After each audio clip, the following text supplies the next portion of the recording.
PC gaming continues to be the ultimate playground for every kind of gamer. You've got mind-blowing graphics, massive open worlds, and indie gems with huge hearts.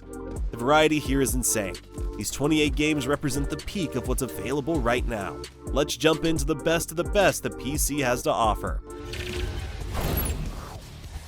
Doom: The Dark Ages reimagines ID Software's FPS formula by pulling it back into a medieval-inspired hellscape. And it works. The core loop is still all about momentum. Move fast, hit hard, and don't stop. But instead of sleek tech and sci-fi backdrops, you're fighting through ruined cathedrals, gothic arenas, and twisted iron fortresses. Weapons feel heavier.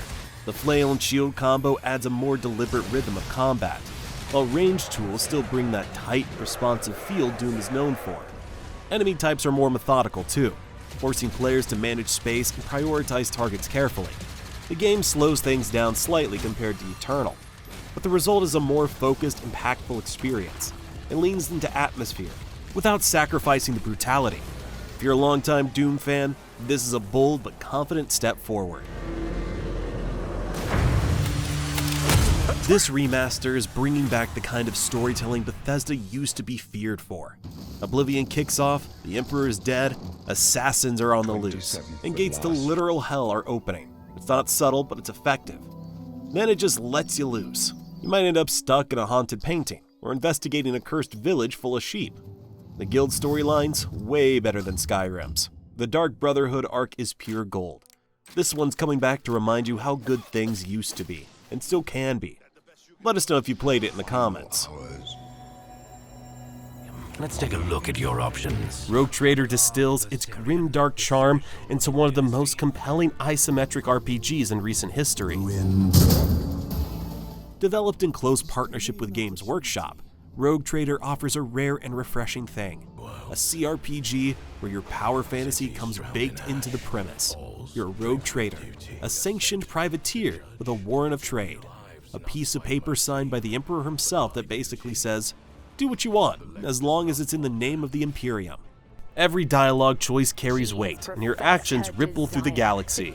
If you're wanting to live the life of a morally ambiguous space captain, or just want to play a more choice-driven space RPG, then this is your game. House von Valancius tenfold. The Total War Warhammer Trilogy is a massive strategy journey that merges Total War's deep tactical battles with the rich fantasy world of Warhammer.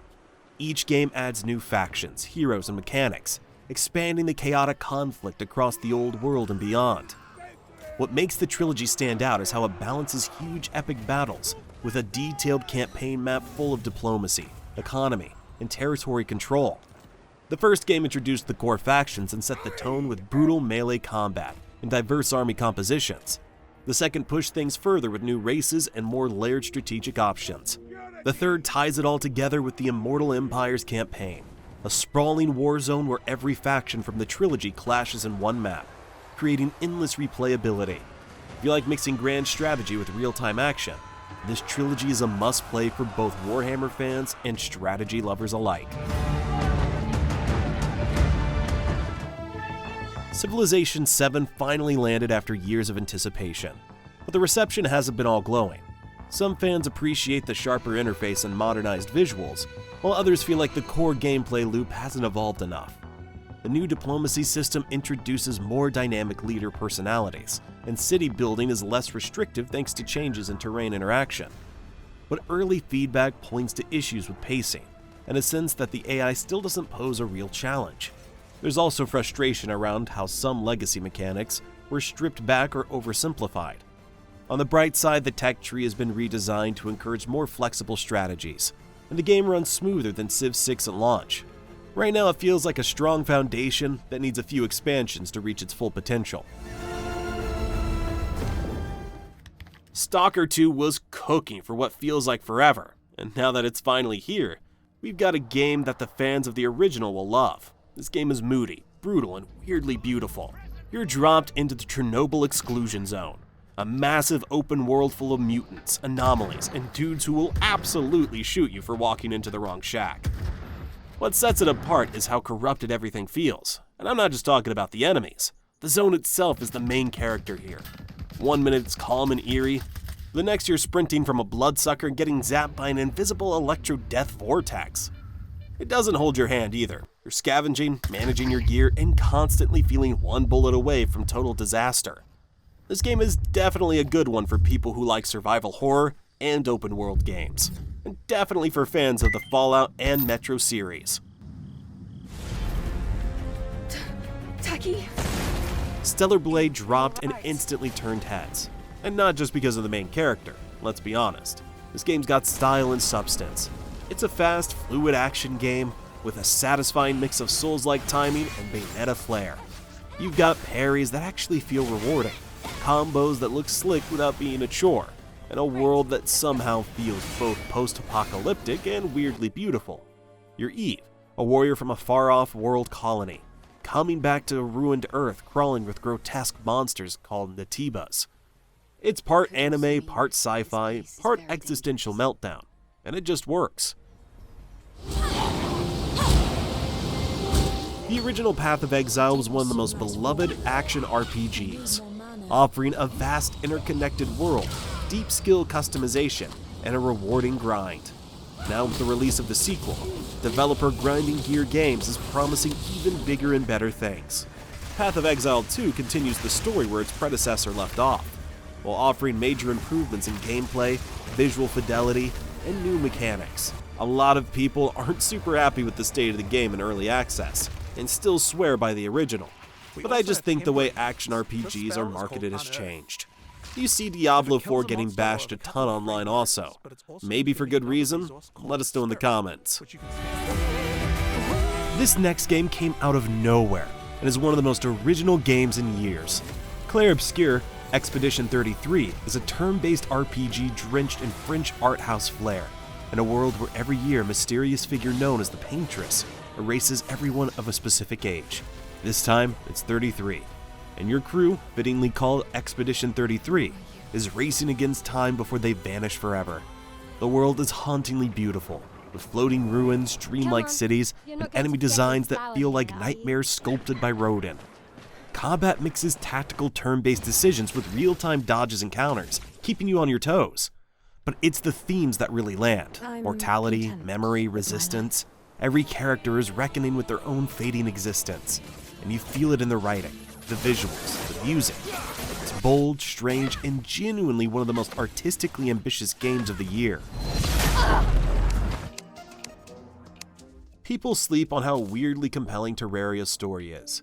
You don't get cutscenes or long monologues, but the game does have a narrative, buried in the world itself.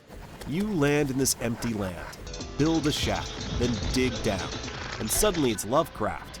The bosses all have lore, there's a cursed jungle temple, a floating space cult, and a whole underworld run by a demon lord. Everything escalates. First you're fighting slimes with sticks, and then you're summoning eldritch horrors with cursed dolls and rocket launchers. The real hook is how much you shape the story. The NPCs move in because of what you build. Wildly underrated. Let's dive into a game that brings tabletop RPGs to life with insane levels of immersion. It's of course the award-winning Baldur's Gate 3. The game's deep mechanics are rooted in Dungeons & Dragons 5th edition's rule set, offering intricate systems for leveling up, spellcasting, and dialogue choices. Each character class has unique abilities and progression paths, giving you an immense sense of customization. Whether you're playing a cunning rogue or a powerful wizard, the skill trees and special traits allow you to craft a build that feels truly yours. What makes Baldur's Gate 3 so compelling is how it combines these mechanics with incredible storytelling and player choice. Your decisions ripple through the world, shaping relationships, alliances, and even the fate of entire regions. The turn-based combat alone in this one is a rabbit hole of strategy and combos. You start off just trying to survive, but before long, you're pulling off ridiculous tactics, using grease spells to make enemies slip into fire, stacking buffs to make your bard a tank, or just shoving bosses off cliffs for the sheer disrespect of it. Every run is a completely new experience, making this one of the easiest games to lose yourself in for hundreds of hours. Let's make this interesting. If you thought Baldur's Gate 3 was deep, Pathfinder Wrath of the Righteous laughs in your face and hands you a 500-page rulebook.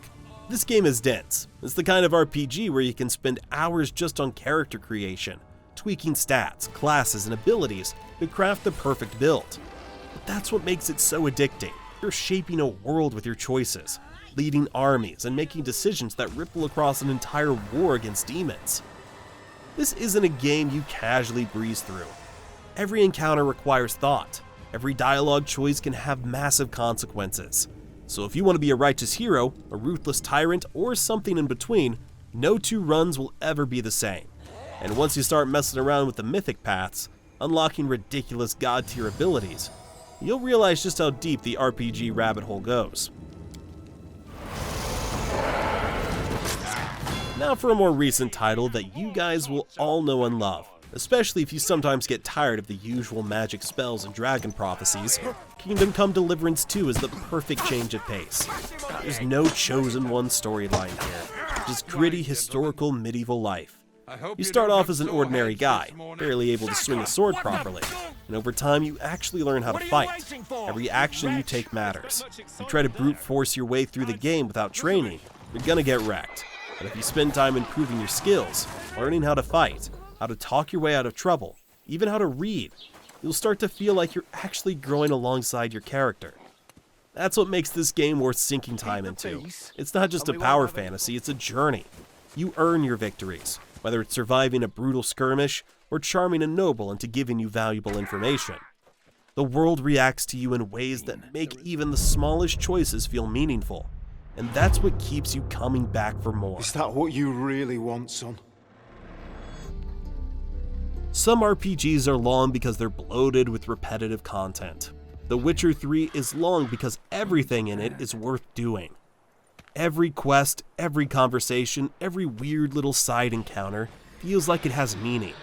You start a simple contract to track down a missing person, and suddenly, you're in the middle of a morally gray political conspiracy where there are no easy choices. It's one of the only games where you'll want to do every side quest, just because the writing is so damn good. Ciri's disappeared somewhere, of course. And then you have the expansions. Hearts of Stone and Blood and Wine aren't just add-ons. They're full-fledged RPGs in their own right. Blood and Wine alone is basically another Skyrim-sized adventure, set in a brand new region with a completely different tone. It's lighter, funnier, and a perfect way to wrap up Geralt's story. Between the deep character progression, the open-ended contracts, and the sheer joy of just existing in this world, it's no wonder people sink hundreds of hours into it. Now let's quickly talk about instant gaming, the best way to get your games for less money than you would from retail. Whether it's new releases, bestsellers, or upcoming pre-orders, you'll find them at a discount for PC, PlayStation, and more. Unlike shady key marketplaces, instant gaming only sells keys from authorized resellers, so you're getting legit products at great prices. Plus, with a top Trustpilot rating and 24/7 customer support, you can buy with confidence. Personally, I've been using their service for a while, and always had a great experience. And that's why we're happy to partner with them.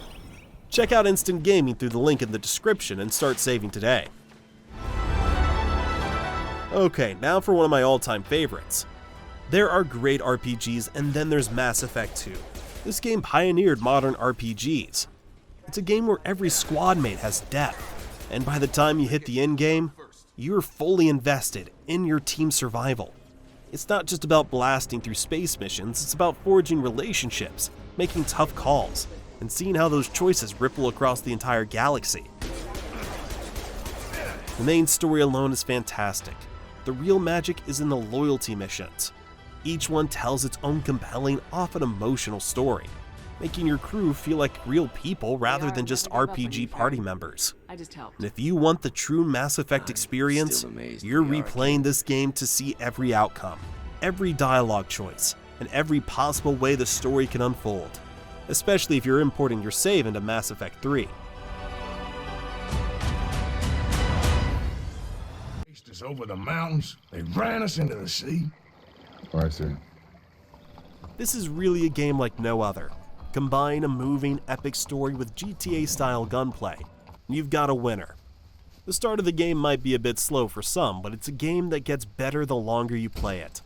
As Arthur, you're caught between loyalty to your gang and a growing sense that the world around you is changing in ways that you can't control. The story is about survival, morality, and the consequences of a life lived outside the law. The level of detail is ridiculous, from the snow-covered mountains to the swamps and prairies. There's always something to do, whether it's hunting animals, helping strangers, or robbing trains. And it's all integrated into the world in a way that makes everything feel seamless. Even the way trees and objects react is realistic. Rockstar left no stone unturned. The combat is gritty, but for me, it's a little boring compared to GTA. But if you want something a little more chill, this is definitely a good change of pace. It's the quieter moments that stand out. You can spend hours just exploring, watching sunsets, or bonding with your horse. The game gives you the freedom to be an outlaw or try to change your ways, and every action has consequences. It's a game that doesn't rush you. It lets you live in the world at your own pace. Red Dead Redemption 2 is a must-play for anyone who wants to experience one of the most immersive open-world games ever made.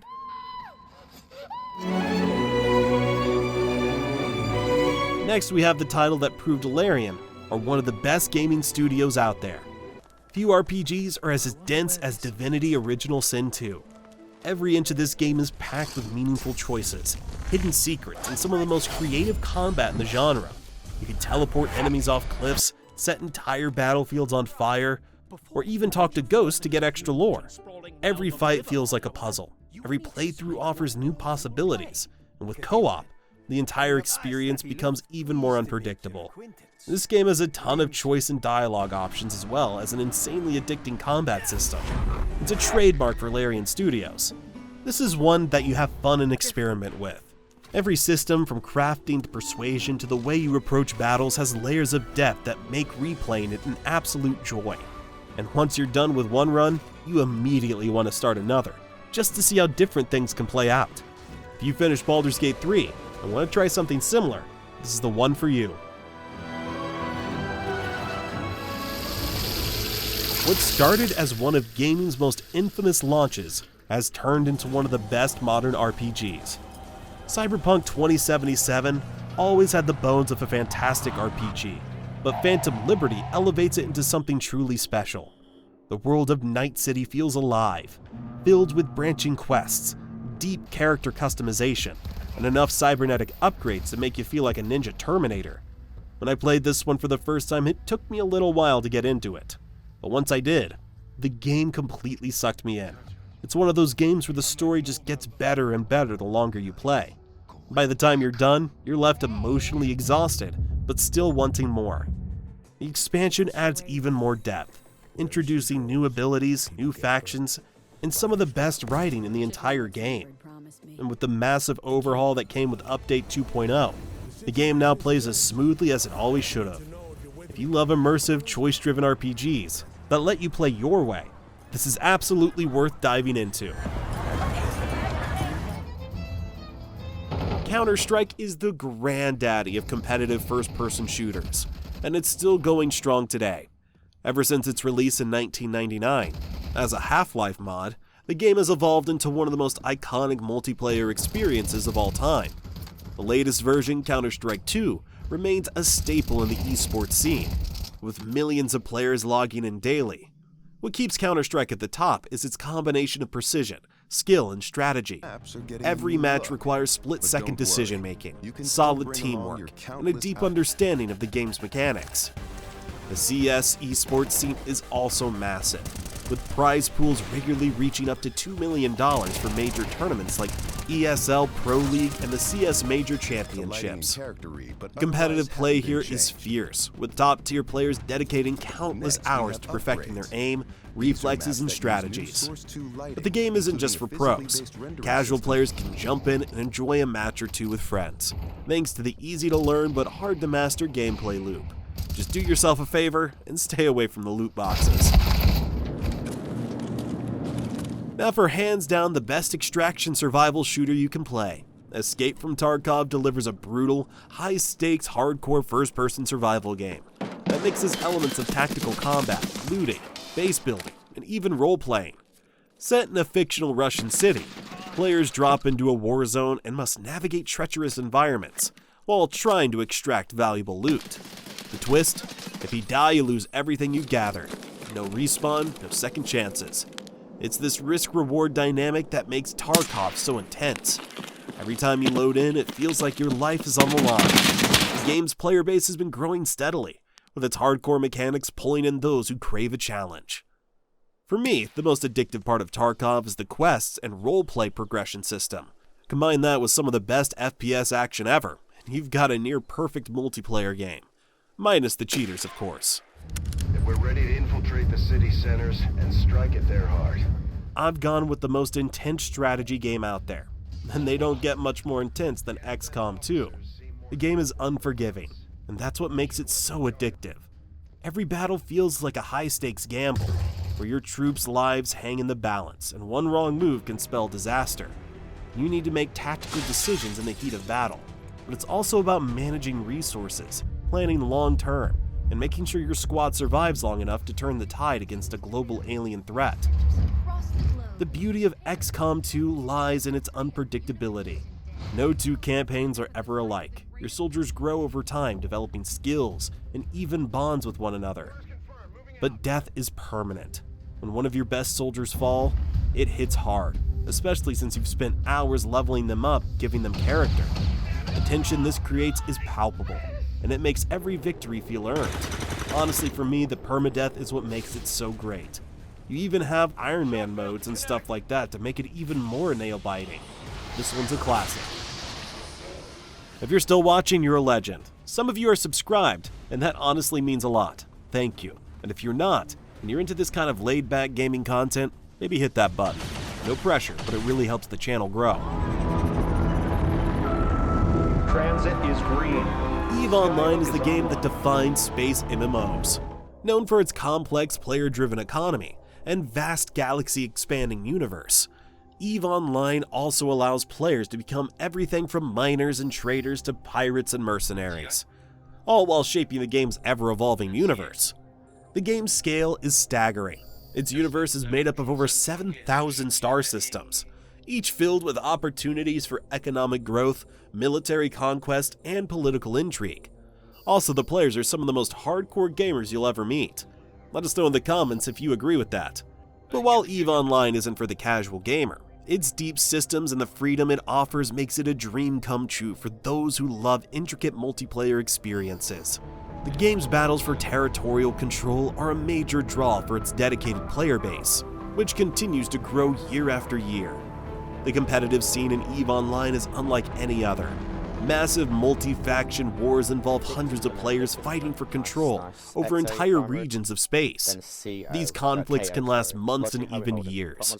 EVE Online continues to be a hub for some of the most strategic and immersive multiplayer gameplay, where every decision counts and the stakes are higher than ever. Ignore KO. Elite Dangerous is one of those games that's hard to explain, unless you played it. On the surface, it's a space simulator, a game where you can trade, fight, explore, or mine. But spend more than a few hours in its vast galaxy, and it becomes something deeper. It's a sandbox on an unimaginable scale, where every journey feels like a story, and every system holds the potential for discovery. For me, Elite has always been about the freedom. It's the kind of game where you can pick a direction, throttle up, and just see where it takes you. But for a while now, the galaxy has felt static. You can explore it, sure. There hasn't been much you can actually change. That's where system colonization comes in. And honestly, I think it's the shake-up this game needs. This new expansion introduces the ability to build, not just a base, but entire settlements and starports in any system you choose. It's a huge shift, one that adds a layer of creativity and strategy to the game that's been missing. Suddenly, the galaxy isn't just a backdrop, it's a blank canvas. If you're looking for an established space MMO, keep your eyes on this one. Our homes rebuilt. Getting started in Rust can be a bit of a pain. After waking up naked and clueless, you'll spend hours smashing rocks and chopping down trees like a Stone Age drone. And chances are that you'll end up a snack for wild animals, before you've had a chance to put a little base together. Once you're able to protect yourself though, Rust's appeal becomes more apparent. A gathering expedition is a lot more exciting, and there's a chance you're going to get into a shootout with packs of other players. The competition creates predators and prey, which can lead to highly imbalanced fights. but that makes it all the more satisfying when you start fighting back and winning. It's a lesson in trust issues. What I love about it is its sheer unpredictability. One moment you're scavenging scraps in peace, and the next, a naked guy with a spear is chasing you down. Maybe you've built up a fortress and are feeling pretty secure, until a group of raiders with explosives decides otherwise. It's chaos, but it's also what makes Rust so great. Dota 2 is like the moodier and more OG version of League of Legends, known for its high skill ceiling and intense strategic gameplay. The game's formula is simple. 2 teams of 5 players compete to destroy the opposing team's ancient, a core structure located within their base. However, the depth of strategy and the complexity of the heroes, their abilities, and how they interact make Dota 2 a constant challenge. This depth is what keeps players coming back, year after year, honing their skills and learning new tactics. What makes Dota 2 stand out in the competitive multiplayer scene is its esports ecosystem.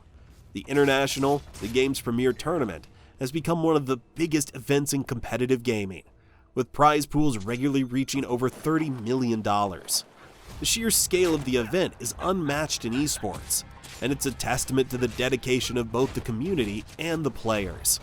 The game's complexity isn't for everyone, but for those who love high-stakes, team-based strategy, Dota 2 remains one of the best multiplayer game experiences.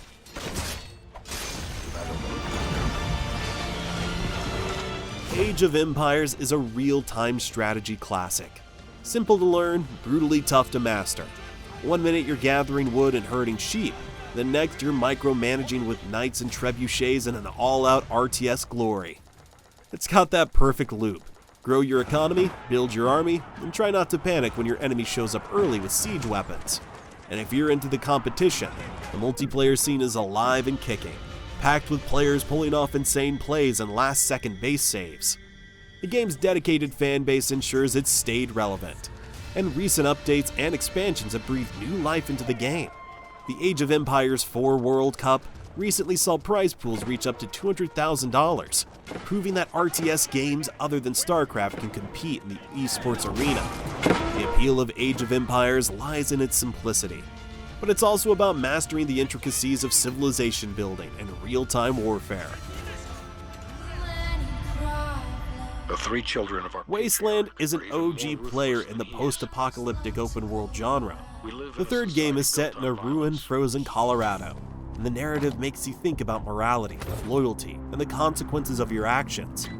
What's impressive about Wasteland 3 is how it offers a traditional gameplay experience, while balancing its dark, often brutal world with humor and absurdity, making it a real standout in the genre. The combat is classic tactical RPG fare, where positioning and thinking ahead are key. Character customization is on point too, offering deep RPG elements that let you build your squad however you like. You can go with a combat-heavy team or a group of tech geniuses. You're free to experiment. One thing I love about this one is that it gives off old-school Fallout vibes. And who doesn't love those? Wasteland 3 is a reminder that RPGs don't have to be shiny and perfect to be unforgettable. It's grim, it's funny, and it's quite a unique experience for a modern title.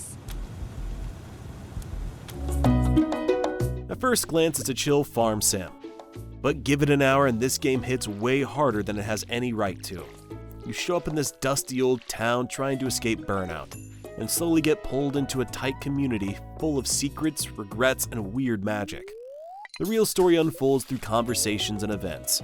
People all kinds of real-world issues. It's emotional, but it never feels forced. There's also this creepy mystery with the abandoned community center. These little forest spirits that want your help. And if you go deep enough, like sewer deep, there's even a secret cult and shady corporate stuff. It's cozy on the surface, but there's something quietly heavy underneath. The slow burn storytelling hits different. Alright, that's it for today's list. Hope you found something new to dive into. If you did, drop a like, maybe subscribe to GameWise, and I'll catch you in the next one.